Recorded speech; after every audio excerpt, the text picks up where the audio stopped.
Welcome guys, welcome back to another video. Welcome to Miko's Corner. I hope you have a great day today. Today we're doing another series. We're starting another series on the restoration of the Roman Empire by Aurelian. I know a little bit about this emperor. I know that the name Orléans, which is a French name, which you know it's in New Orleans in the U.S. and there were a lot of French nobility, mainly the brothers of the king, who would take that name. There was the Duke of Orleans and all that.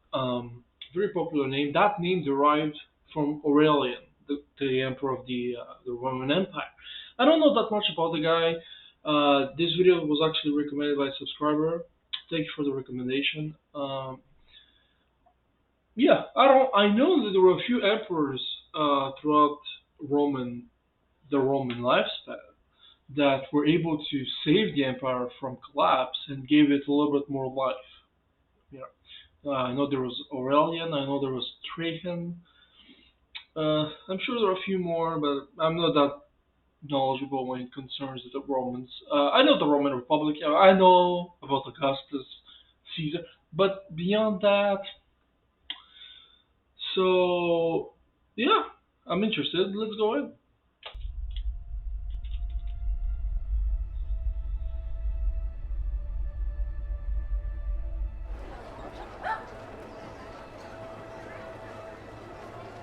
Amidst the rugged mountains on the dry, arid stretch of the Syrian steppe lay a wealthy city in a lush, fertile oasis.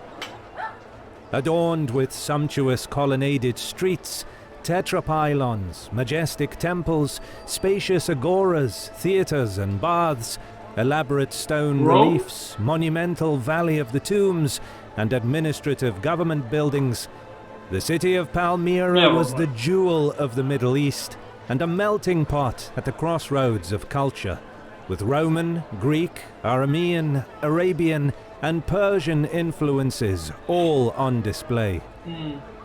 For over 30 years, I don't know if the city still exists, but it would be, or if it was even preserved, but it would be really interesting to see a city that was shared between so many different cultures. This was the place that Queen Zenobia called home, where she wove together the obligations of kinship, patronage, and civic solidarity that Palmyra demanded of its notables. But in the scorching sunlight of the late summer of 272 AD, the queen stood on the steps of the Temple of Baal with a troubled brow, her troops posted on the outskirts of the city.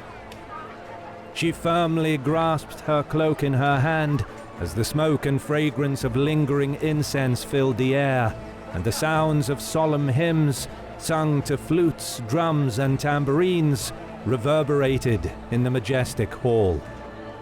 With a camel at her side, carrying a shrine in which a sacred stone was shrouded, Zenobia intoned prayers and made offerings of oil and wine, asking her god Baal for protection against those she perceived to be the invaders of her empire. Okay. However, the Emperor Aurelian deemed Zenobia's authority to be illegitimate and her bid for power unsanctioned, and he came to Palmyra at the head of an army to settle the matter once and for all. This video is brought to you by our friends over at CuriosityStream. As their longtime subscriber... Alright, so what's going on? Paint me the picture, boy.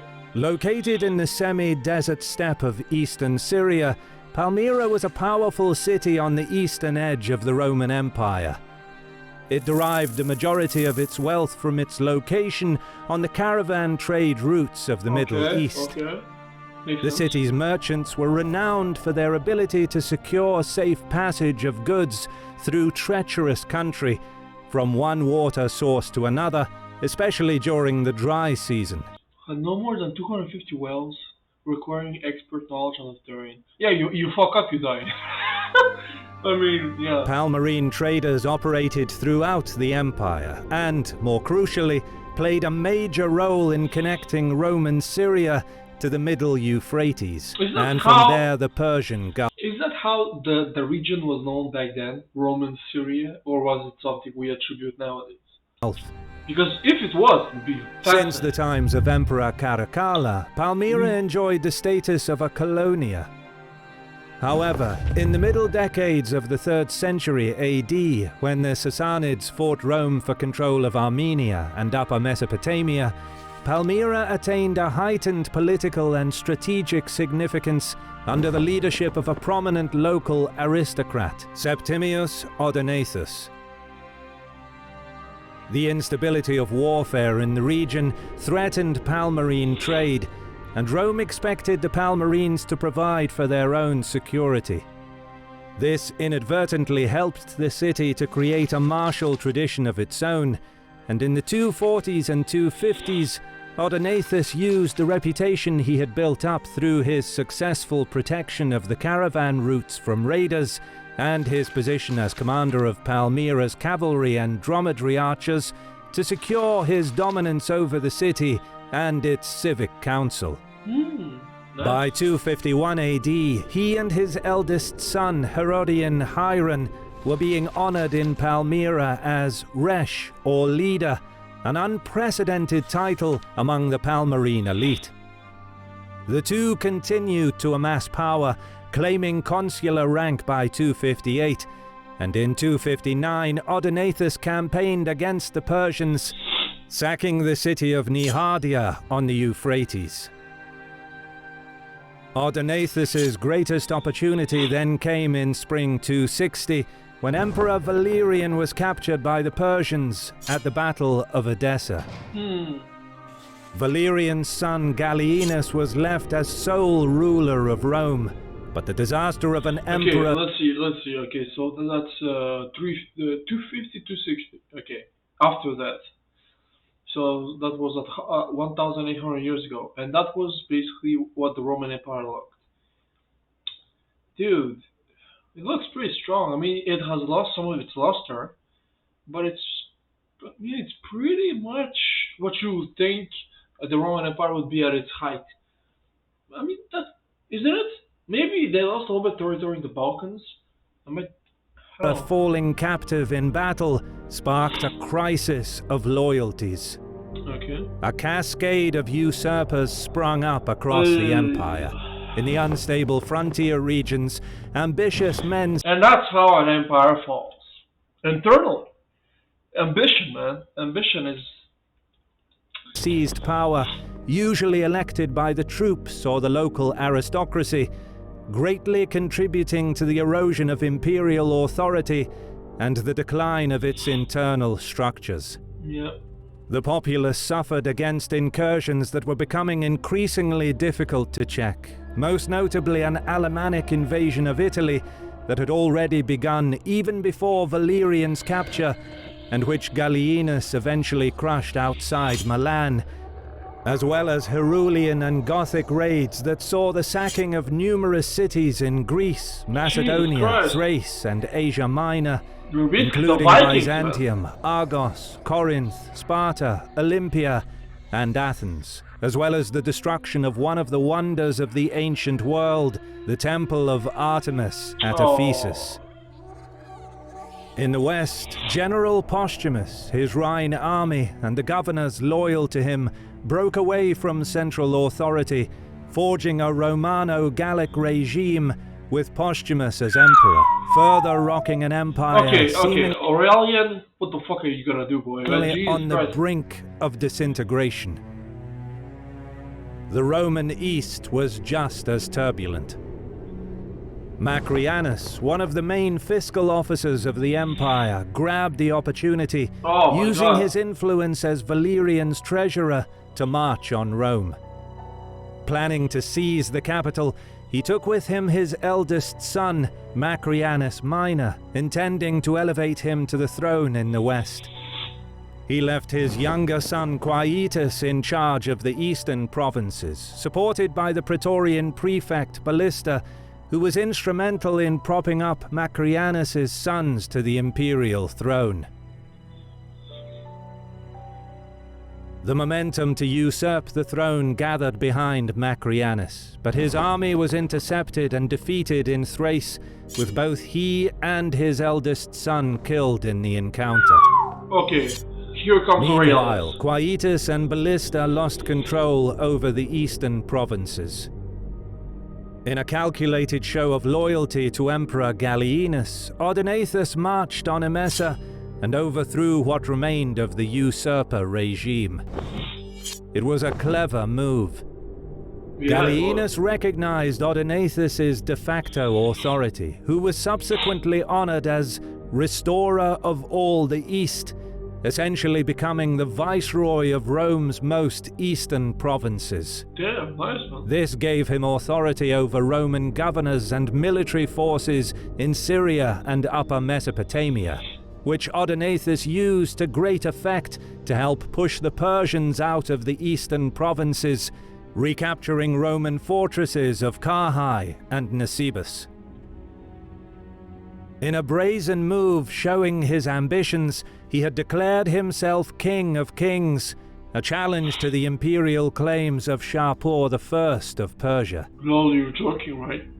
In 262 and 266, he twice invaded Persian-held Lower Mesopotamia, reaching as far as the Persian capital Ctesiphon on both occasions, but was unable to take the city. In 267, on the emperor's orders, he also campaigned against Gothic and Aurelian raiders in Asia Minor. Damn, I've never heard By of this guy. now, What happened? Odenathus had reached the apex of his power. However, members of Gallienus's court and Palmyra's elite were viewing his and his family's Of course. growing ambition Of course, with increasing concern. of course. Although the details vary between the sources, it appears that in 267 or 268, Odenathus and his son Herodian were assassinated in a Whoa. joint Gallienic-Palmyrene conspiracy. Oh, that's smart. That's The smart. plan backfired. No shit. Far from destroying the power of his dynasty, his widow Septimia Zenobia took matters into her own hands. She propped up her young son Vaballathus as the new restorer of the entire East, thereby treating her husband's viceroy position You know, as hereditary. when you do stuff like that, you have to be sure what you're doing. That you're not giving more power to the one you're intending to kill by killing them. Look at Caesar. The guy died. Sad. But his grandnephew was able to achieve all of that because it motivates people. And people turn against the people who did, you know what I mean? So you have to be, you have to kill them in ways that, heart attack, man. I don't know if they existed poison back then, but it's just when you assassinate people so blatantly, it's just gonna motivate, the people who come after them to just be like, dude, it's over. This is us, With herself taking the title of queen and ruling as regent. She wisely chose not to break ties with the imperial court, as she was not yet ready for war, but no one was left in doubt of the influence she possessed in the east. Gallienus did not accept that Odenathus's position as viceroy, which he himself granted in the first place, could be passed on to Zenobia's son. However, the establishment of Palmyra in the east, coupled with the failure to defeat the Gallic Empire in the west, seriously weakened Gallienus. Yeah. Yep. The stability of the Roman Empire deteriorated further still when he too was assassinated in September 268. No way. Different accounts of the incident are recorded, but they agree that senior officials wanted Gallienus dead. Yeah. The new Emperor Claudius managed to bring some stability. He stopped the Alemannic invasion of Raetia and Italy at Lake Benacus. He then marched east to meet a major Gothic invasion in the Balkans. Jesus Christ. The Roman Empire, the problem is there were so many frontiers that people would just raid over and over and over and over again from everywhere. I mean, it must have been exhausting, to be honest. At the Battle of Nisus, he achieved a major victory over the barbarians. Nice. However, the continuation of the war was less conclusive due to the outbreak of the plague, Oh which my affected God. the Romans, but savaged the Goths even worse. Disease. Many Goths who survived were either admitted into the Roman legions or had lands assigned for them to cultivate. Preoccupied with matters in the Balkans, Claudius sent an expedition against Zenobia under Heraclianus, a former Praetorian prefect, to reassert control over the east. This is gonna work? I don't The think details so. are unknown, but the campaign was a disastrous Yeah. failure for the central government. This was the point of no return. Recognizing weakness in the empire's central authority, in the spring of 270, Zenobia sent an expedition of her own to conquer the Roman province of Arabia. Nice. This campaign, commanded by her general Zabdas, defeated the Cyrenian Third Legion, killed its commander, and subdued its troops. Later that summer, the Queen launched an invasion of Egypt with an army consisting of Palmyrines, Syrian legionnaires, mercenaries, and barbarians. It was a grueling, hard-fought campaign, but Zenobia's forces successfully took Egypt. You know, Despite the setback in the east, in the empire's if we were to look at the empire the way it look right now, I would bet 1,000 to 1 that it was gonna fail. It was gonna collapse. So I'm waiting for, west, the Gallic Empire was similarly unstable, and the assassination of Postumus in 269 had prompted a series of defections. always with Claudius's trusted general Placidianus seized the moment and took control of southern Gaul after several victories. Hispania followed suit, breaking their allegiance to the new Gallic emperor Victorinus and declared their loyalty to Claudius. But the emperor would not live long enough to reunite the lost territories.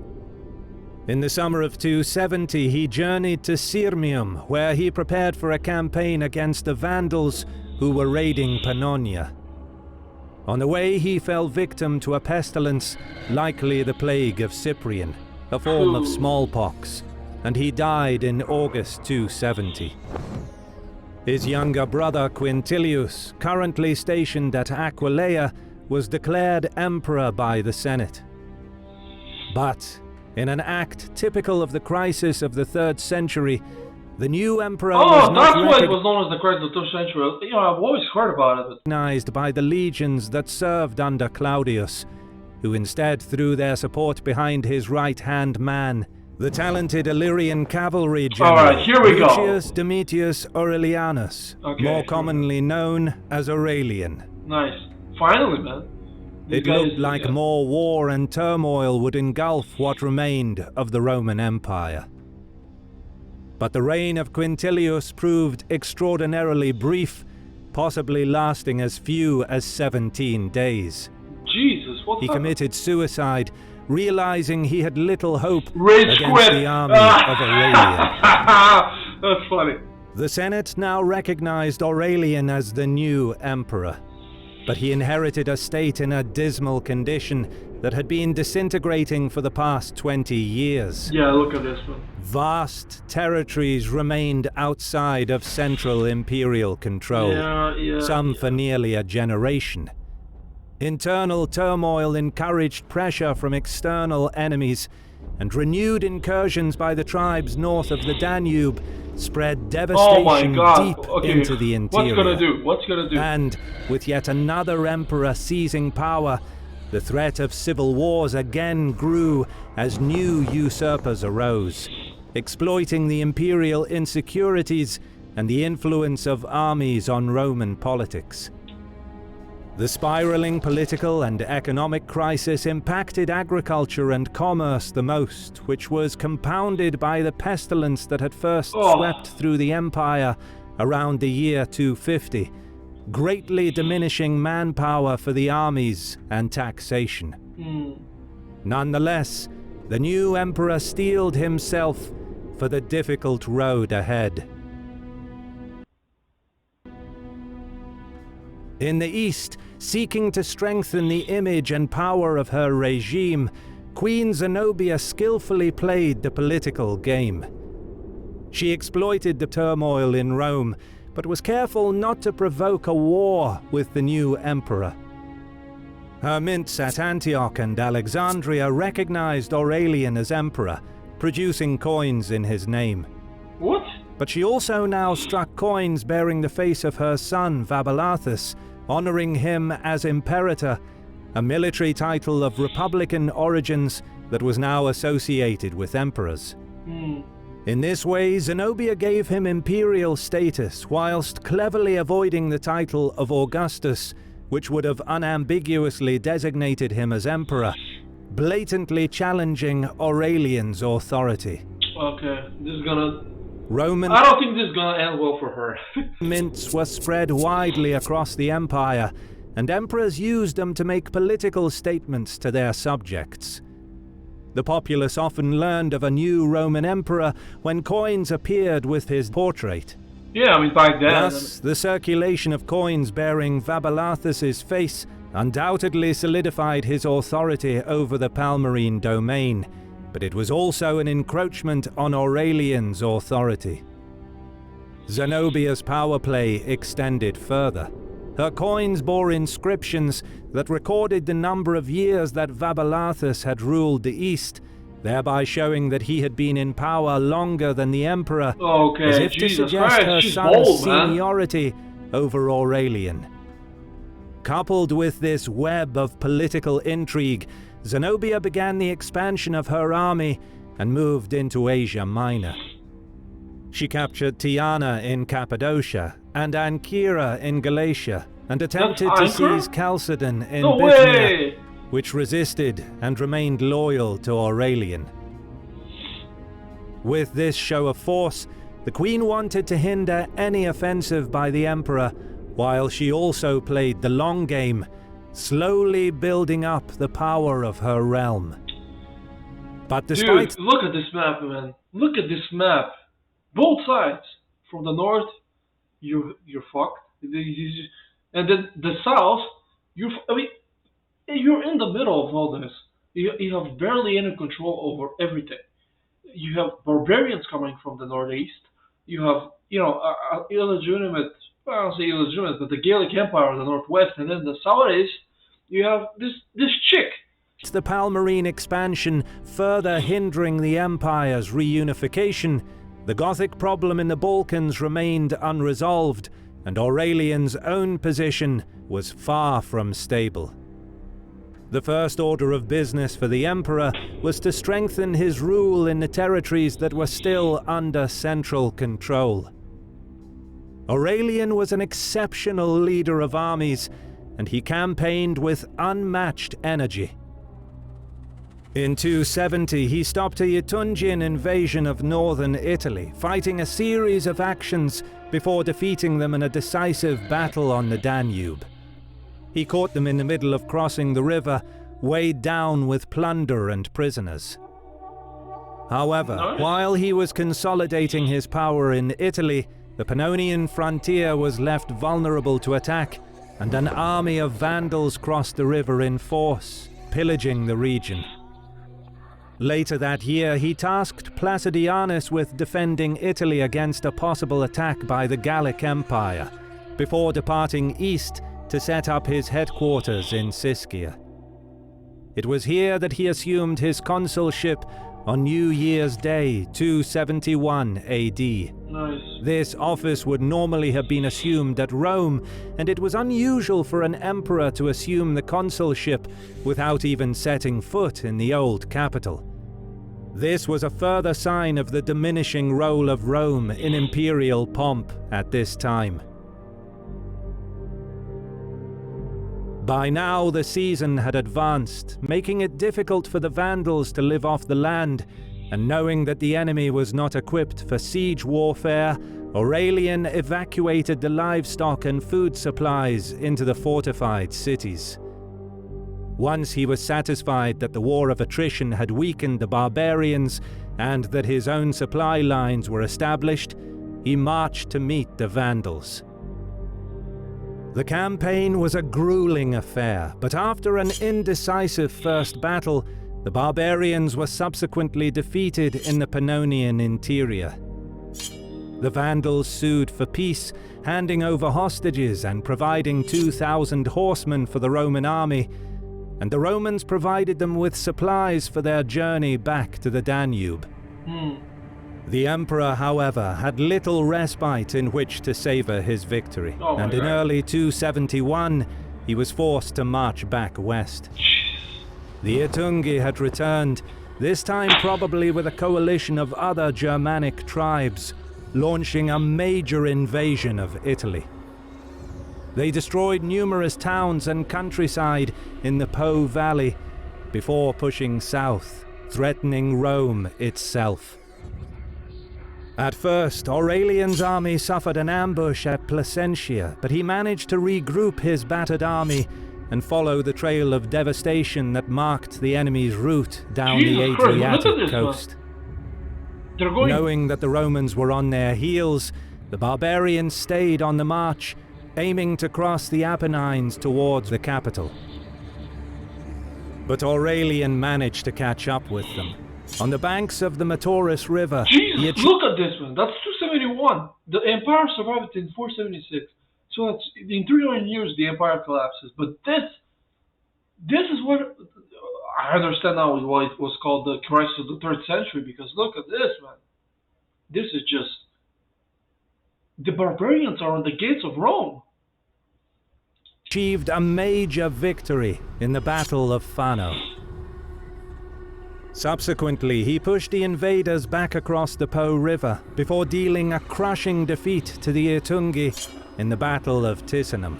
Nice one. The victory broke the strength of the tribes along the upper Danube and put an end to Germanic invasions against Italy until the times of Alaric in the 400s, nearly 150 years later. Yeah, he taught them a lesson, that's for sure.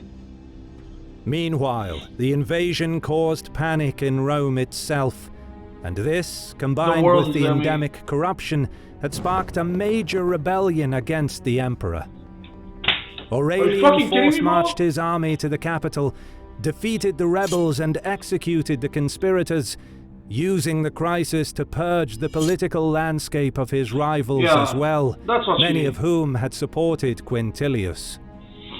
Usurpers in Dalmatia and southern Gaul, seeking to exploit the chaos, were either defeated in battle or assassinated, and construction began on a massive new system of walls to better protect the capital. But again, Aurelian had no time to waste. After briefly overseeing work on the new defenses, the emperor marched back east to the Balkans. Dude, being emperor must have been so tiring, man. You were just marching everywhere. Fighting, marching, fighting, marching. Due to his elevation to the purple and the resulting power struggle in Rome, the Gothic War remained unfinished business. And now the ranks of marauding bands had swelled, posing a great menace to Thrace. They were led by King Canabas. This Goth was possibly none other than King Cniva, who had famously destroyed the army of the Emperor Decius at the Battle of Abratus 20 years prior, an event etched in the memory of the Romans. By the time Aurelian arrived with his army, the Goths had already inflicted considerable damage. But, in a stunning twist, the Roman Emperor inflicted on them a crushing defeat. However, unlike his predecessors, he did not stop there. Rather, crossing the Danube, he invaded their homeland and scored a decisive victory over King Canabas, who was killed in combat. The Roman army then proceeded to sack Gothic settlements and lay waste to their lands. And in a planned propaganda move, countless captive women were deported to Rome to be later displayed dressed as Amazons in Aurelian's triumph. This was the most decisive victory a Roman army had in this region throughout the troubled 3rd century. Then, in a radical rethinking of regional strategy, the emperor withdrew Rome's military and administrative presence from Dacia. The province had been weakly garrisoned since the reign of Gallienus. By abandoning it altogether, Aurelian could rationalize the long and undermanned Danubian frontier from which Smart, he collected troops, smart, and smart. repopulate the Balkans, devastated by war, with the people he evacuated from Dacia. Now, he was ready to retake the East. Yeah. Credit goes to our awesome... Okay, this video was pretty insane. I mean, the guy only fought, man. The guy fought in the east, in the west, the south, in the north, so many times. And I knew about the guy's name, but I'm interested why he isn't more remembered. Because this is pretty insane what he's doing. And I mean, listen, before he came to power, Rome was basically collapsing around everybody. Invasions from the north, barbarians. There was, a part of Francia and London that left the Roman Empire. Then you have in the south the Syrians who are rising up. I mean, it must have been a nightmare. And he was able to solve all of that in a couple of years. And then the Romans, rose in rebellion when he saved them, which is like, dude, pick a moment, man. You can't, but yeah, I mean, this is pretty good stuff. This guy is pretty interesting. So, guys, if you like my reaction, leave a like, subscribe, and I'll see you guys next time. Thank you.